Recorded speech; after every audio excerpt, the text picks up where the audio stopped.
What's going on, everyone? Jeremy here from The Quartering, following two separate ongoing situations. Going to do the best I can to update you. There's breaking news basically every 20 minutes at this point. Let's start the day down with everything we've now found out about what happened in New Orleans on New Year's Eve. Much of the information that was initially suspected, thanks to you, people on X, Twitter sleuths, all this kind of stuff, has turned out to be true. The FBI is now reporting on whether or not they acted alone. They had other devices around the city, the Airbnb where they lived, or where they were staying. All sorts of new information today to go over. So let me get into that right now. Do want to point out these videos are always, of course, disliked by YouTube, so please do leave a like on them. Also, my coffee company, Coffee Brand Coffee, all of our winter flavors, 45% off. Our gingerbread K-Cups also on sale. These are all available in whole bean and ground. Pick them up today. This is the last time till next winter you'll be able to get them, so a lot of people pick them up and freeze them. Make sure you get your sugar plum, hot butter rum, gingerbread, vanilla sugar cookie, or gingerbread K-Cups. Also, the rest of the website is all 20% off. I'm really hoping that you'll try out some of our many, many delicious flavors of coffee, tea, real cacao cocoa, and much more. The promo code is in the description below. It's also New Year 2025. That's 20% off site-wide. You support the channel and help offset YouTube and other, meanies from not running ads on these, even though they run them for CNN. Anyway, just in, the FBI now says that the New Orleans Terry, he actually wanted to remove his own family from the planet, but was worried that the media attention wouldn't be focused on the, quote, war between the believers and the disbelievers. So instead of taking out his own family, which, you could argue whether or not that would be better or not, given that they were, as far as I can tell, innocent in this as well. He had also recorded several dark video messages on the road between Texas and New Orleans. They have not released those. I don't know if they will ever release those, but there he was talking about these type of things. Also, coincidentally, this individual just so happened to attend the same Army base as the individual that self-evaporated in Las Vegas. We're going to talk about that later. I think that connection is kind of spurious. I mean, a lot of people go through Fort Bragg, but I do want to point out not just the Las Vegas guy, the New Orleans guy, and Ralph, the guy who made an attempt on Donald Trump, also visited that Army base a bunch too. Coincidence? Probably, but I do want to point that out. The New Orleans attacker reportedly made videos discussing his plan to, take his family out after his recent divorce, but later indicated that he had dreams of telling them to change his mind and join the Terrys instead. In a series of videos, he had planned to remove his family, and having dreams that it helped inspire him to join the Terry group. Here's what's also coincidental. So Jabbar, a U.S. citizen and Army veteran who did in fact serve in Afghanistan. Coincidentally, the other person also served. A lot of people are using the MK word. I don't know. Made a reference in his videos to his divorce and how he had first planned to gather his family for a, quote, celebration with intention of, destroying them. Two officials who had been briefed on the recording said, but he also said in the videos that he changed his plans and joined the group and referenced several dreams that he had on why he should be joining them instead. Okay. Were those dreams beamed into your head? Here's also look, a lot of people are looking at this and pointing out, hey, Islam is simply not compatible with the West. I would love to hear the argument for how it is when these things keep happening and when their own churches are telling the people that attend them, hey, don't talk to law enforcement, cover this up. You see, I'm not even going to read that crap, brothers and sisters. I'm sure many of you have heard about the tragic events that took place in New Orleans this morning that are now being classified as a Terry by the FBI. I want to emphasize the importance of everyone to stay vigilant. Now, they're telling them, by the way, to protect themselves. That's what they're telling them. And aware of your surroundings, the safety of our community, the Muslim community, or Islamic community, really, is the most important thing. If anyone is contacted by the media, it is very important that you do not respond.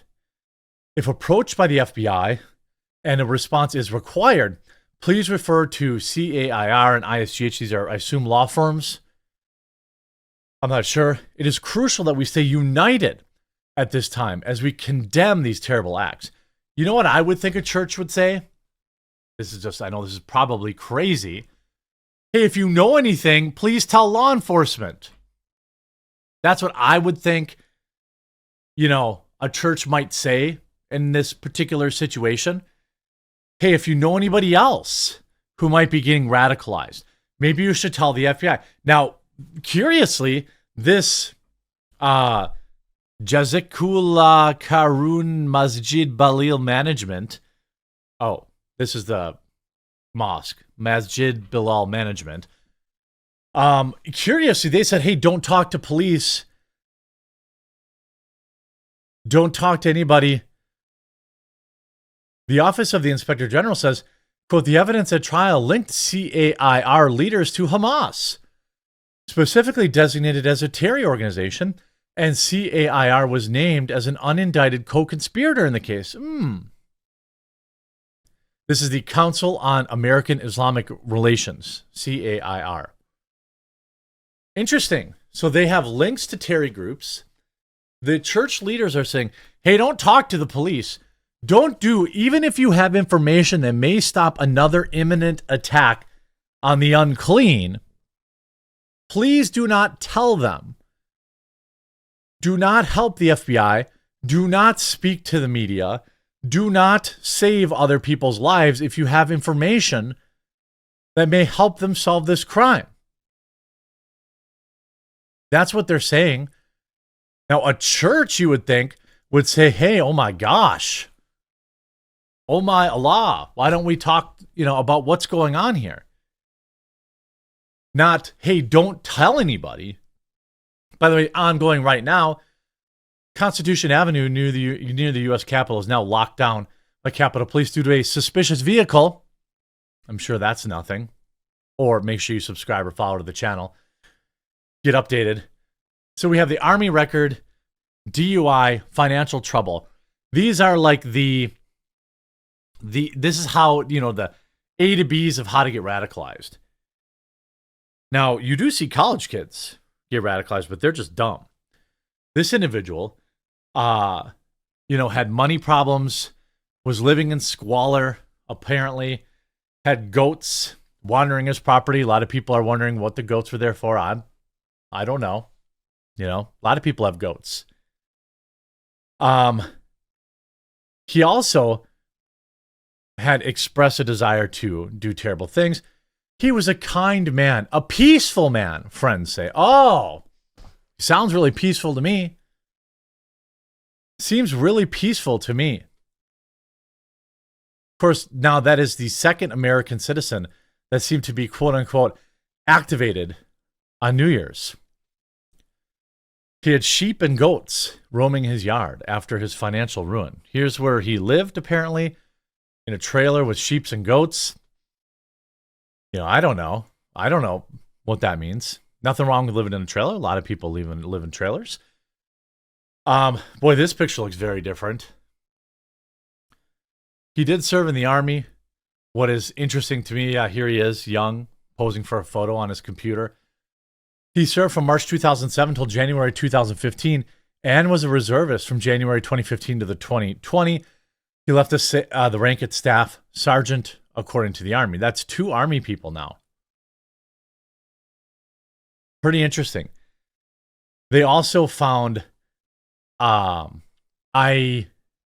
almost said IEDs at the Airbnb where he was staying. We're told that authorities are looking at other people of interest. Now, the FBI has come out already and declared that he acted alone. I feel like that's pretty difficult to figure out.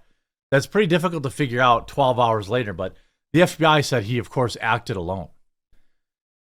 The Airbnb, he had left, the devices, the materials behind. None of these other devices detonated. I don't know why. It seems like, we had that, the other kid in Butler who also had some sort of, improvised devices that didn't detonate. I don't know. This feels like more of a cut and dry, this guy got radicalized. Maybe we shouldn't have people who practice this religion in our military. I don't know. Some people are going further with what they're saying. But, it's not like he was just out of the military. Now, the guy in Vegas, which my next video is going to be about, that's a little more different. There's a lot more questions going on around that. I don't think he was a kind, peaceful man. If he was planning on, removing his own family from the planet. Now, he was deployed. He graduated from Georgia State. Interestingly, though, he had financial woes despite a lucrative job. Maybe he had gambling debt. He owed $27,000 and was in danger of being foreclosed on. Interesting. Kind of the perfect target, isn't it? How did he get hooked up with the Terrys? I think that church probably needs to be investigated. Were they facilitating conversations? I don't know. But these videotapes, maybe they'll come out, maybe they won't. But obviously, I was wrong. We did not hear he was on our radar from the FBI yet. But I still feel strongly, maybe they're swapping out all their nose rings right now before they come out and say that. He also appeared to try to secure another rental property in New Orleans. Again, him renting an Airbnb, not really relevant. Him using the same app as the guy in Las Vegas, that's worth talking about. We'll see if this just disappears from the headlines. I feel like, he was radicalized. So the price should be extremely, extremely steep and almost immediate to those members of ISIS out there that still exist. I don't think Joe Biden will do diddly squat about it. But I subscribe to that, you take one of ours, we take a city, you take that whole kind of saying. I thought this group was eradicated, but now it was allowed to grow and flourish under Joe Biden. Absolutely terrible. Terrible, terrible, terrible event. I hope he gets buried in a pork coffin. I don't know what else to say. If you're Muslim and you follow me and that offends you, I don't know why you don't agree with me. If you're Muslim and you follow me, then you should disavow this too. And I assume you do. So I'm not saying all, I'm saying this guy should have a pork casket, in my opinion. But we'll see how this case develops. Make sure you subscribe or follow to the channel for more updates. We'll talk to you again real soon.